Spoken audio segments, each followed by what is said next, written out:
Live चल रही है। और मुझे बहुत लोगों ने कहा कि भैया आप लाइव आ जाओ, लाइव आ जाओ, वीडियो आप बहुत अच्छा बनाते हो, लेकिन आप लाइव आ जाओ। तो मैंने कहा कि चलो ठीक है, थोड़ा समय मिला है और the excitement is so exciting. Excitement तो है कि अब हम कुछ दिनों के बाद इंडिया और ऑस्ट्रेलिया के बीच में मैच देख रहे हैं। बट इससे पहले तो बहुत बवाल हो चुका है इंडिया और ऑस्ट्रेलिया के बीच में। सिंपल सी बात ये हो गई कि ओके, तो कहा जा रहा है, तो थोड़े बहुत साउंड चेक आ गया। तो भैया आ जाओ जल्दी जल्दी इस वीडियो पे, पहली बार आ रहा हूँ, तो हो सकता है कि कुछ गलतियां हो जाए। और यदि गलतियां हो जाए तो इसके लिए माफ कर दो। यदि चैनल पे पहली बार है तो प्लीज रिक्वेस्ट करता हूँ कि इसको सब्सक्राइब कर दो। और मुझे तो बहुत मजा आ रहा है क्योंकि एक एक वीडियो बनाना पर्सनल टॉपिक के ऊपर और एक लाइव आना, it is very difficult, different है। तो मैं सबसे पहले बात करना चाहूंगा कि Ajit Agarkar as an selector, क्या वो अपनी मेहनत कर रहे हैं या वो दूसरे पे थोप रहे हैं? बेसिकली जहां तक मैं समझ पा रहा हूँ यार, आजकल सिलेक्शन जो है, इट्स जस्ट लाइक 20 मिनट के अंदर, यार 20 मिनट के अंदर, आधे घंटे के अंदर ये जाते हैं एक कोच। और आई थिंक सिलेक्शन कमेटी में शायद दो और सिलेक्टर्स हैं, सॉरी चार और सिलेक्टर्स हैं चीफ सिलेक्टर के अलावा, अजीत अगरकर के अलावा। लेकिन मुझे जहां तक लगता है कि अजीत अगरकर शायद उन दोनों से तो पूछते, उन चारों से तो पूछते भी नहीं होंगे। आरपी सिंह और बेचारे हमारे प्रज्ञान ओझा, उनसे तो कोई पूछता भी नहीं होगा। और और सीधे वो सिलेक्शन आते होंगे अपना घुमाते हुए चश्मा, उसके बाद कहते होंगे कि भैया टीम सेलेक्ट होगी। ऑडियंस आए, क्वेश्चन वोश्चन पूछा, क्वेश्चन पूछने से पहले सीधे बोला टीम इज सिलेक्टेड, फलाना फलाना फलाना फलाना है।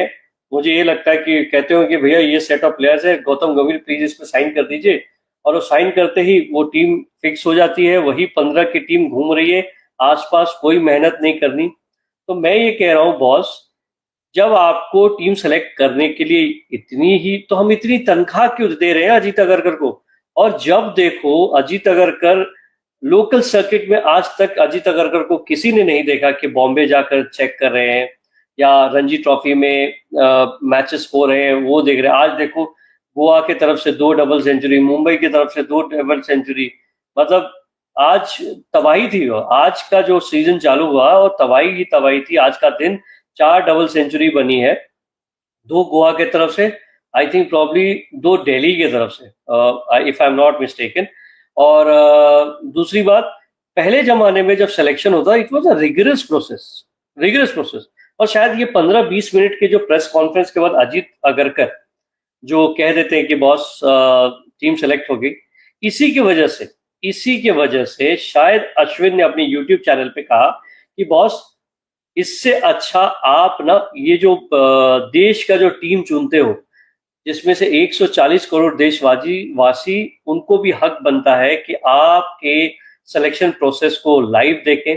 आप लोगों ने किन किन लोगों पे बात की है, आप उसके बारे में बताएं, रिगरस। ये कोई नई बात नहीं है दोस्त, बिकॉज ये बातें तब उठी हैं जब प्लेयर्स लाइक सरफराज खान, अभिमन्यु ईश्वरन, फिर आप लिख लो आई थिंक ईशान किशन, जो ऑलरेडी मेडल प्रूव कर चुके हैं, आज उनके बारे में नाम ही नहीं लेते।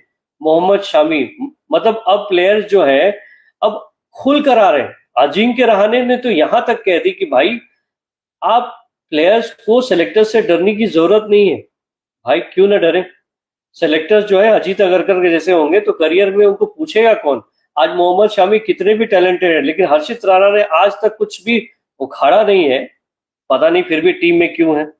बाकी और टीम कोई सेलेक्ट हो ना हो, बट अजीत अगरकर के लिए पर्सनल फेवरेट हर्षित राणा है, लेकिन मोहम्मद शामी नहीं है। आप सोचिए, मोहम्मद शमी को लाइव आकर कहना पड़ा, रिपोर्टर्स को कहना पड़ा कि बॉस मैं फिट हूं, मैं दिलीप ट्रॉफी खेल रहा हूं, मैं रणजी ट्रॉफी खेल रहा हूं, मैं अपने स्टेट टीम के लिए खेल रहा हूं, मैंने चैंपियंस ट्रॉफी खेली है, T20 वर्ल्ड कप खेला है, और मैं यदि फिट नहीं हूं तो भाई जहां जहां गेम हो रहा वहां वहां मैं खेल रहा हूं।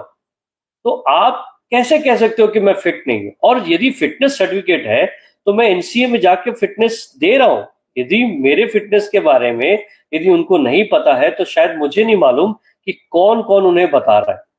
सिंपल सी बात। और ये बात कहीं भी गलत नहीं है, कहीं से भी गलत नहीं है। यदि शामी ने कह दिया रिपोर्टर्स को कि मेरा तो काम है खेलना, और वाकई उन्होंने सही कहा कि मेरा काम है खेलना। आज मैं किसी का रिपोर्ट पढ़ रहा था, सुन रहा था बेसिकली, उन्होंने कहा कि देखिए मेरे जमाने में संदीप पाटिल, और आपने शायद वो मूवी देखी होगी एम एस धोनी वाली, वो जमाना था जब एम एस धोनी से बैठ के सेलेक्टर्स घंटों बात करते थे, सारे प्लेयर्स के बारे में एसेस करते थे।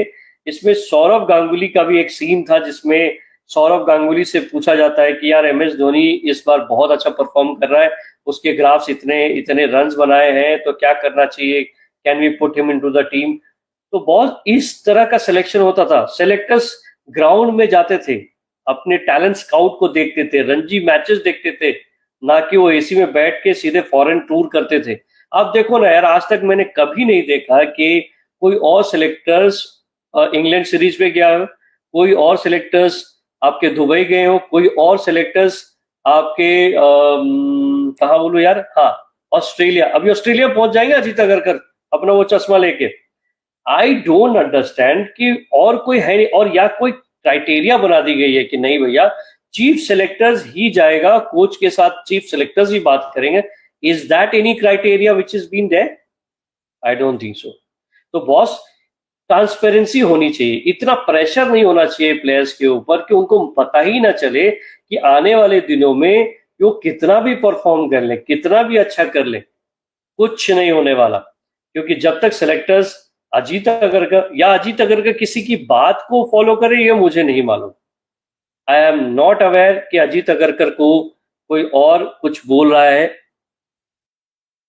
अजीत अगरकर को कोई और डायरेक्टिव्स दे रहा है। मुझे मेरा मानना है कि जो पहले का प्रोसेस था, यदि सेलेक्टर्स इतने मतलब इतना ही इजी काम करे तो फिर आपको सिलेक्शन करने की जरूरत क्या? आप कह दीजिए कि भैया इतने सेट ऑफ प्लेयर्स हैं टेस्ट के लिए, T20 के लिए और वनडेज के लिए, और कोई जरूरत नहीं है किसी का सिलेक्शन करें। आप कितना भी Ranji trophy local domestic circuit में जितना भी खेल लो, कोई फर्क नहीं पड़ता।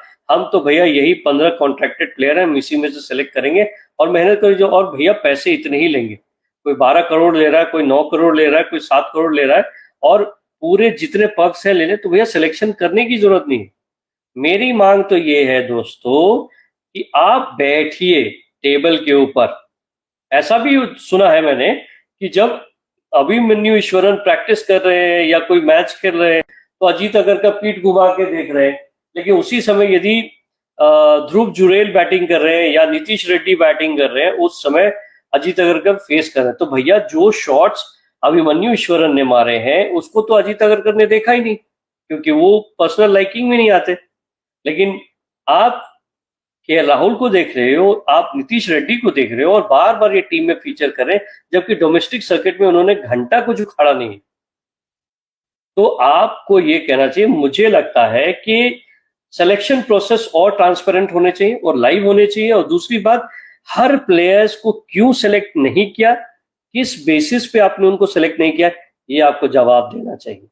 तो मेरा तो मानना ये है दोस्तों, आप बताओ कि क्या है। तो मिलते हैं अगले वीडियो के अंदर। तो तब तक के लिए मेरा पहला लाइव वीडियो आपको शायद, मैं जब अभी तक तो किसी ने नहीं देखा, बट मैं ट्राई करता रहूँ। थैंक यू सो मच, मिलते हैं अगले वीडियो में। Till then good bye, take care.